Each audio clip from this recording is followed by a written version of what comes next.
Anger over civilian deaths involving the company Blackwater prompts a review of private security firms in Iraq. But who are they accountable to? And what role do they play in the conflict? This is Inside Story.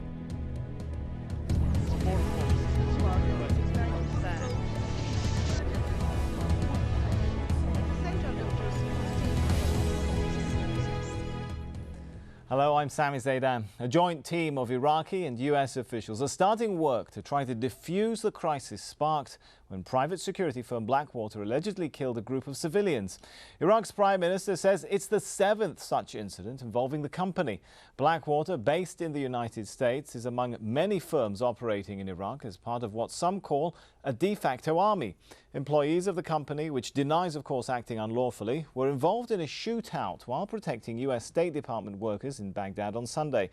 Tens of thousands of people provide private security in Iraq, and the country's government has said it will revoke Blackwater's license once the company replaced. Well, there are conflicting reports about how many people died, but the Iraqi Ministry of Defense puts the figure at 20. And on Wednesday, Iraq's Prime Minister Noor al-Maliki suggested the US Embassy stops using Blackwater, saying it is in our interest to freeze the work of this company and the embassy can travel with other companies. Well, it's unclear what, if any, charges the Blackwater staff involved in the shooting could face. The 2004 regulation issued by the US Occupation Authority gave security contractors full immunity under Iraqi law. However, one of the country's top judges has claimed they could stand trial. Well, joining us to discuss the issue are our guests in New York, Jeremy Scahill, an investigative journalist. He's also author of Blackwater, The Rise of the World's Most Powerful Mercenary Army. And in London, Sabah al-Mukhtar, an international lawyer. Thank you both for joining us. If I could start with Jeremy, let's try and put some initial little pieces of the picture together. How many private security firms are there in Iraq? How many private, some might call them, soldiers are running around the country armed?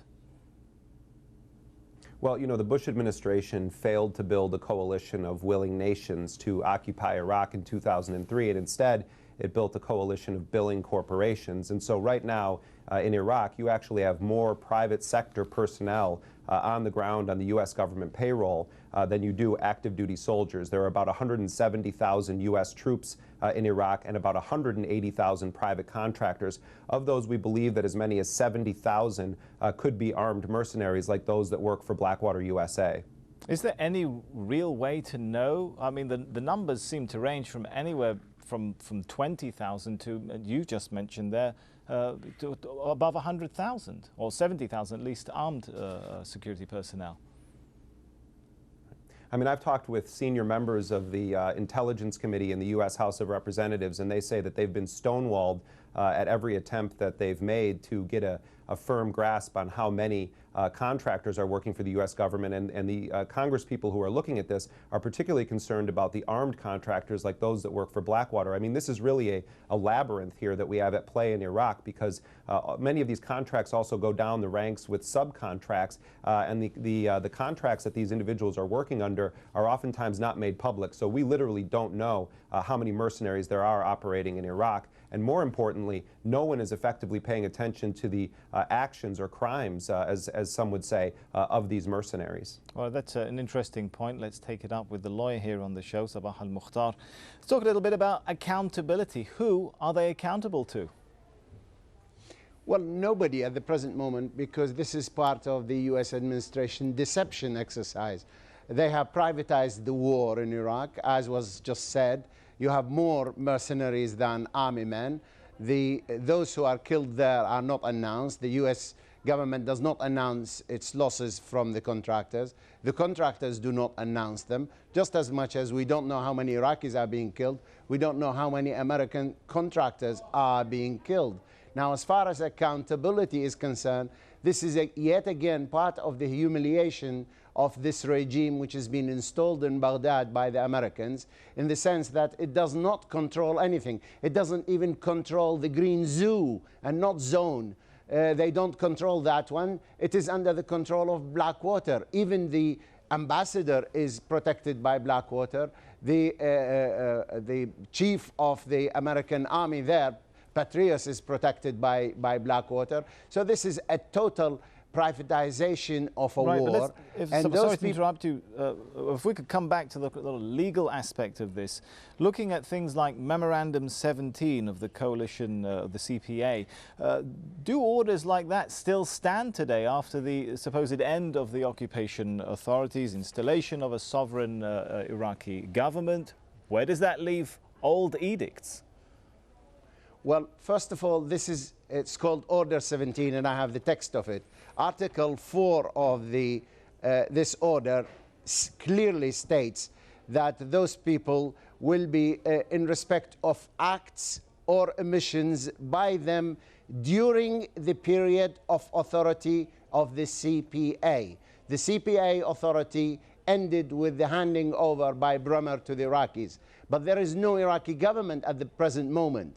So this Order 17 does not give anybody any protection, not the American army, not the companies, not Blackwater, no contractors are protected by Order number 17, because paragraph 4 or article 4 of it clearly states that whatever protection there ends with the ending of the CPA control. The authority of the CPA ended. So right. Technically speaking, legally speaking, nobody is protected. All right, let's go back to Jeremy.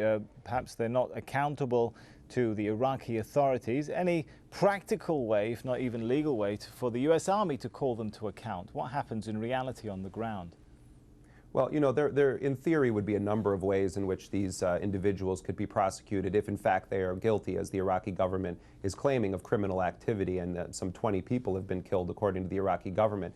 There is U.S. civilian law that could be applied to them. They could be prosecuted back in the United States. Military law, the court-martial system, in theory, could be applied to them. International law, in theory, could be applied to them, although the Bush administration doesn't recognize international laws governing U.S. operations around the world. The fact of the matter is that we've had tens of thousands of these mercenaries in and out of Iraq for 4 years, and there hasn't been a single prosecution of them for any crimes. In fact, last Christmas Eve, an off-duty Iraqi Blackwater contractor was allegedly drunk and shot and killed a bodyguard to Adel Abdelmahdi, the vice president of Iraq. Blackwater responded to that incident by taking him out of Iraq so that he would not face prosecution in an Iraqi court. That has been the standard practice of these companies. When they kill Iraqis, when they shoot at Iraqis, if the Iraqi government makes any noise whatsoever about prosecuting them, the companies simply take them out of the country where nothing ever happens to them. Which only supports the allegations that they're getting away with murder, literally. Let's talk a little bit about why the US needs such a large number of private security contractors in the country when they have thousands of troops there. Well, General David Petraeus, who is overseeing the surge right now, he himself has said that without the private sector involvement, without these war companies in Iraq, the occupation would not be tenable. Americans are increasingly outraged at the continuation of the Iraq war. No one wants to sign up to be in the U.S. military. There is almost no international support whatsoever for this war. And so the fact is that the Bush administration has to literally hire an army that, I have to add, is largely made up of people from around the world whose home governments are opposed to the war. And in one of the most grotesque acts of this war, they're actually hiring Iraqis to participate in the occupation of their own country, working as mercenaries for these U.S. and British corporations. It's despicable the way that this system exploits Iraqis and also kills them regularly. All right, let's go back to Sabah in London. It's not the first time that there have been allegations of misconduct put forward against private security contractors. The question is, why has the Iraqi government decided to take a stand this time? Well, nobody knows really at the present moment. It is probably because some of the people who were killed, first of all, were related to the nearer to the government than others. Secondly, I think the Iraqis have reached the point where the public is really absolutely appalled at the situation that these private companies are behaving. They are behaving in a manner that is worse than what the American occupation force is doing, as well as they are operating even in a worse standard than even their Iraqi militias, whom they have dressed up in military uniform. Well, picking up on that point, some would say the Iraqi government would get something of a PR boost by taking a firm stand on this issue at a time when it's not very popular amongst Iraqis, is it? Well, the Maliki government is trying to pretend that it has sovereignty, that it has authority, that it can scream at least, if not take action. The Maliki government is trying to show the Iraqis that they can take action against the American interest. So they are making this pronouncement that they will revoke licenses when they know, in fact, that there is no license. Those are foreigners who are working in this country, and if there was a government in that country, it should have the right to expel anybody, to try anybody. There is no immunity, there is no protection for any of them. So the government is now trying to pretend as if it is a legitimate government, as if it's a government which protects the Iraqis, and that's why it's made this announcement. And we will see in the coming days that the Iraqi government will swallow its decision, and we'll go back again to square one. All right, so we'll have to take a short break now. But when we come back, we ask, should security firms be brought under military command? And do militaries really want that responsibility? Stay with us.